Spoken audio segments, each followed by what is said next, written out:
ధరణి పోర్టల్తో 4 ఏళ్లుగా ఇబ్బందులు పడిన రైతులకు స్వాంతన చేకూర్చేందుకు ఎక్సర్సైజ్ నడుస్తున్నది.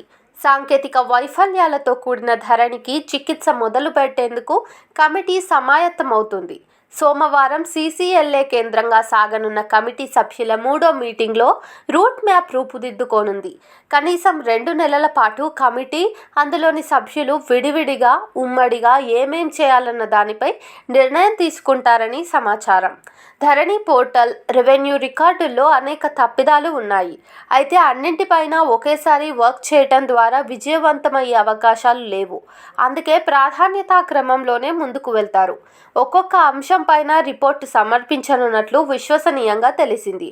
రాష్ట్ర వ్యాప్తంగా అసైన్డ్, భూదాన్, వక్ఫ్, ఎండోమెంట్ ల్యాండ్స్పై అనేక చిక్కుముళ్లు ఉన్నాయి. ఉమ్మడి రాష్ట్రంలో 7 దఫాలుగా సాగిన అసైన్డ్ భూ పంపిణీలోనూ అనేక సమస్యలు తలెత్తాయి.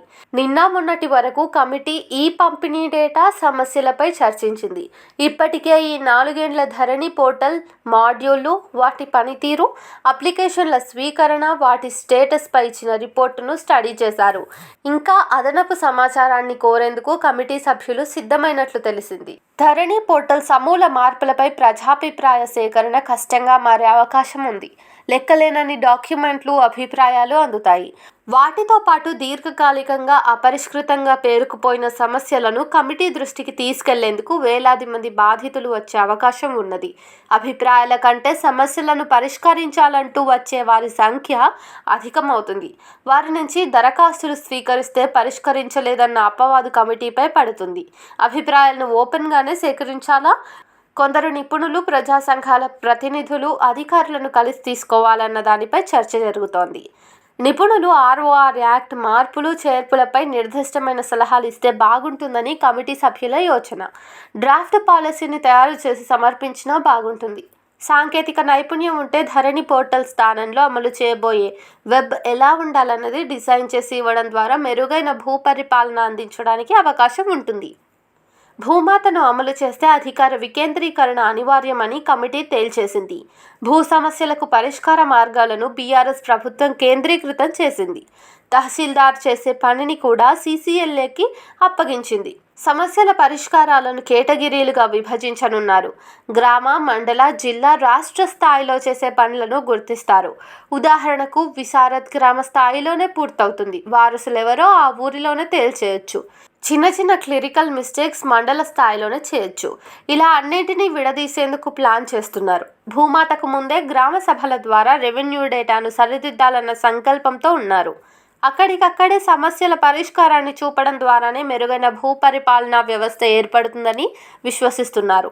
ధరణి కమిటీ సభ్యుడు భూమి Sunil legal empowerment and assistance for farmers society ఆధ్వర్యంలో రంగారెడ్డి జిల్లా యాచారం మండలంలోని 21 గ్రామాల్లో పైలట్ ప్రాజెక్టుగా తీసుకున్నారు.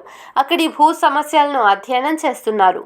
ఇప్పటికే యాచారం, మంతెని గౌరెల్లి గ్రామాల్లో పూర్తయింది. భూదాన్, అసైన్డ్ సమస్యలు అధికంగా ఉన్నట్లు తేలాయి.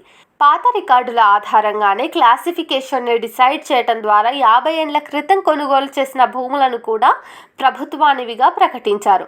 భూదాన్ భూముల నిర్ధారణలో అధికారులకు క్లారిటీ లేదు. సర్వే నెంబర్లో కొంత భాగం భూదానంగా కనిపిస్తే ఆ మొత్తం విస్తీర్ణాన్ని బ్లాక్ చేశారు. అలాగే ఎండోమెంట్, వక్ఫ్, సీలింగ్ వంటివి కనిపిస్తున్నాయి. ఇప్పటికీ పాసు పుస్తకాలు రాలేదంటూ తిరుగుతున్న వారి సంఖ్య గణనీయంగా ఉన్నది.